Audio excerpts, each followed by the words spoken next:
machines, and I love learning all about them, So I'm off on a mission. That's a great mission. I take my hat off to you because I wouldn't want to fly one, but I definitely enjoyed, the experience of flying in one as a passenger, just to view the scenery, because that was definitely a great place to view scenery. So one last question I have is, I actually noticed that you do a bunch of different accents and voices, and I love different accents and voices. And I was wondering if you would pick one of your favorites and do one for us.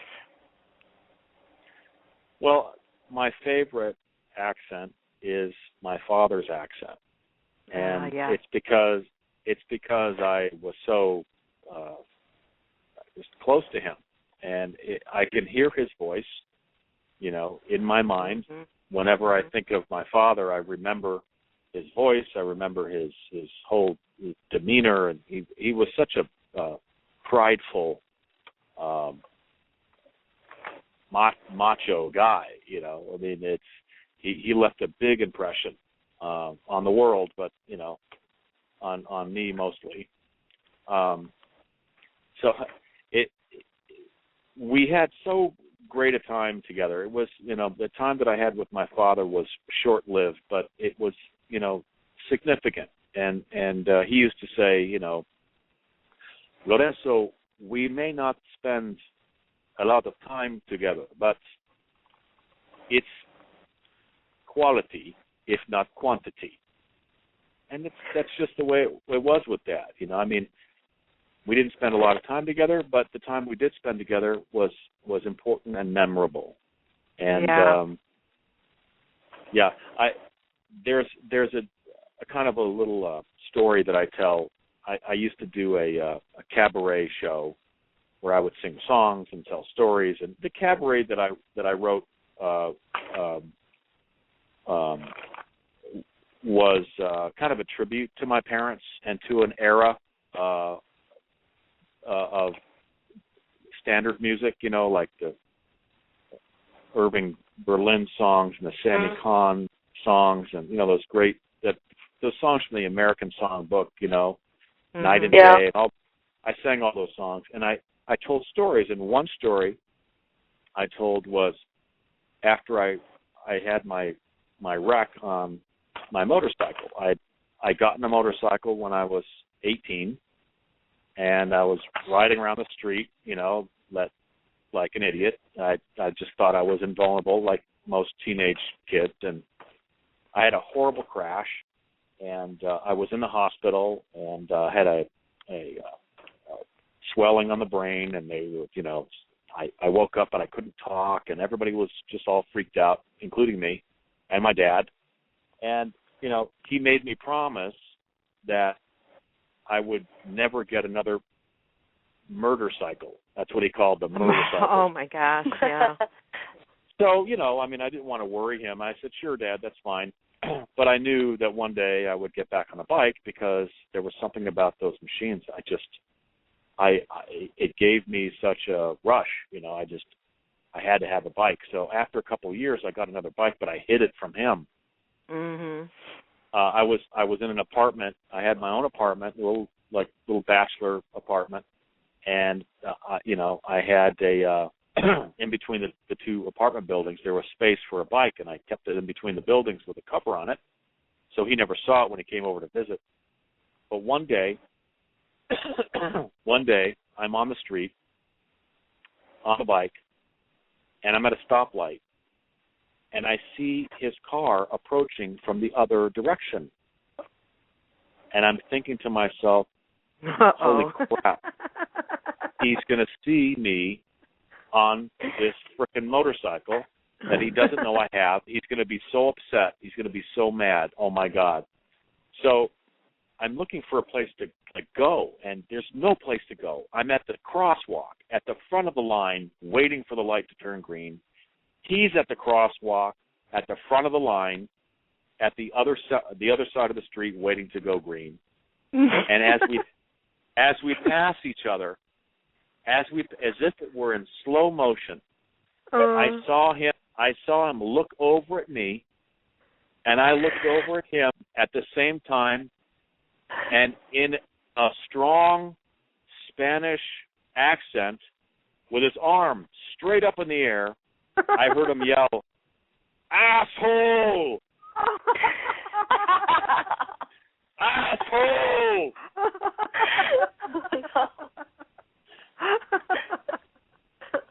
And oh my God! Oh no! I didn't hear from him. I called the house that day. Esther said he doesn't want to talk to you. I said, please put him on. She goes, Lorenzo, he's just so upset. He's not going to talk to you. So I waited another week, and I finally got a letter I got from him in my mailbox, and it said, and I'll read the letter in my mind. I have it in my mind. I'll read it with his voice. Dear Lorenzo, first, I'm your father. I love you, and I will always love you, but I don't have to like you. Oh. And I don't like you right now because, one, and he wrote the number one, because, one, you lied to me when you said you would never get another motorcycle. And two, with another, like he writes the letter two, and two, because you're a sneak. Oh. Did you hear that? Did you hear what I said? Yes. And two, because you're a sneak and you're keeping the motorcycle hidden from me. And three, you must not like me very much. Oh. And then he goes on to say, so this is what you're going to do if you want to be my friend. I mean, come on. Is this wouldn't this kill you? I mean, it's not bad enough that he's mad at me, that he's hurt, that I lied to him, but now he says he's not going to be my friend. Yeah. Unless I do something. You. Yeah, he's totally guilt tripping. So he goes, I will not be your friend unless you, A, with the letter A, sell the motorcycle, B, return the money that you borrowed from your mother to buy the motorcycle, which is true. He found out that I borrowed the money from my mother to buy it. And C, show me the pink, you cocksucker.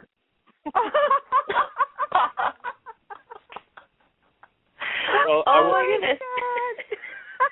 So I was stuck with this conundrum, I mean, I had to sell the bike, I had to give the money back to my mom, that's fine, and I had to show him the pink slip of selling the bike. So I did all that, and then I was able to get back into his good graces again. But that's my dad's story. My gosh, that's one of the best ones I've ever heard, because as you're telling the story, I can picture your father saying this. I can picture the slow motion part of you two passing by each other. It's just so funny. Thank you so much for sharing that with us. And I'm glad to know that I'm not the only parent that'll try to guilt trip a child. Yeah, whatever works. We've established that. Well, the good thing about you with motorcycles is that you are all about giving back and supporting causes that have to do with children, and one of them was Lorenzo Lamas Ride for Life. And now you're going to be the Grand Marshal on June 2nd for Ride to the Dunes for Child Abuse Awareness.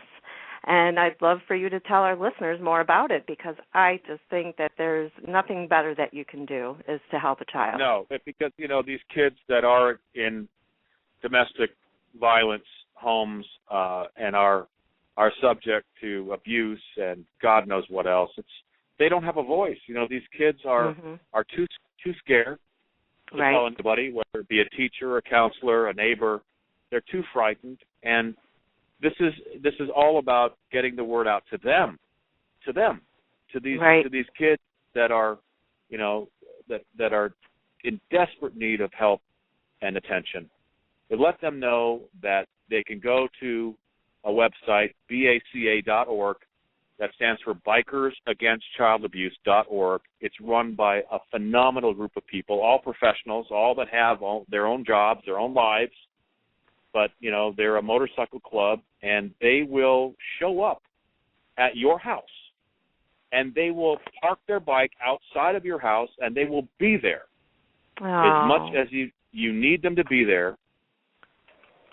If you need help, if you're being abused, you can reach out and get in touch with the BACA organization, and they will be able to get to where you're at. They will accompany you to court. They will accompany you to, you know, a hospital or a health professional, whatever you need. And I met the one of the charter members of this group last year when I did the ride for the first time.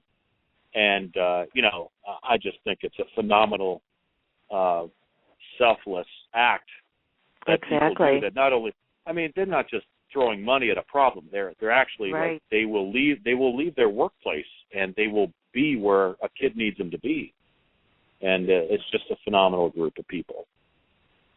That touches my heart. I mean, because I'm not sure. Well, you probably know we are almost the same age, and when I was growing up, my father was an alcoholic, and he was abusive to us kids and to my mom. And if at some point in time police were called, they would always come to the house, and they would just write it off as a husband and wife having an argument. And, you know, here we are left terrified and not knowing how to help, more so our mother than ourselves. Yeah, and things have really changed, so it's wonderful. Well, what's changed in our society, obviously, is the ways for people to get help. And you know, if you've got access to a computer or a cell phone, help is just, you know, a website or a phone call away. Right. Now, on June 2nd, we're going to do our second annual ride to the dunes. It starts in Marina del Rey, California, at a Harley-Davidson dealership called Bartels, Bartels. And we're going to ride for about an hour up the coast, beautiful Pacific Coast Highway, to a park where we're going to have barbecue and music, and just vendors are going to be there. And you don't have to ride a bike to show up at the park and have fun that afternoon. It's just be there. I mean, if you've got a heart for kids and you want to help those that just don't have the ability to help themselves, come out to the Ride to the Dunes on June 2nd. Yeah, and I have the address. The Harley-Davidson, Bartels Harley-Davidson is 4141 Lincoln Boulevard, Marina del Rey, and then concluding at Sycamore Cove State Beach, which is 9000 West Pacific Coast Highway in Malibu. Excuse me. And there's also a website where you can learn more about it, and would be www.ridetothedunes.org. And I have to thank you so much for doing that and for giving a voice to those that can't speak or are afraid to speak about, you know, what they're going through, or maybe even know somebody that's going through it and doesn't know how to help them. Yes, it's a great organization to reach out to. Yeah. Well, for those of us that can't be there, is there some way we can help? Absolutely. Just go onto that website, www.ridetothedunes.org, and click on BACA, and that'll get you right to the source and right to the help, right to where you can donate. And you know, we're busy. I know I am, and you know, people that I know that are connected to you know, this charitable world. Prayers go out to the folks in you know, more Oklahoma today. Yeah. So just click on donate $10 to the Red Cross. That money is going to go to help these people that have just been devastated. And then we'll see you on June 2nd. Yeah, and registration's at 8:30, and the ride starts at 10 a.m. And they would contact Sherry at putnam-smith.com if they're interested in registering, or do they just do that there? They just do that. They can do that on the site, or they can on the website, or they can do it just show up. Okay. Well, that's wonderful. And again, I thank you from my heart for doing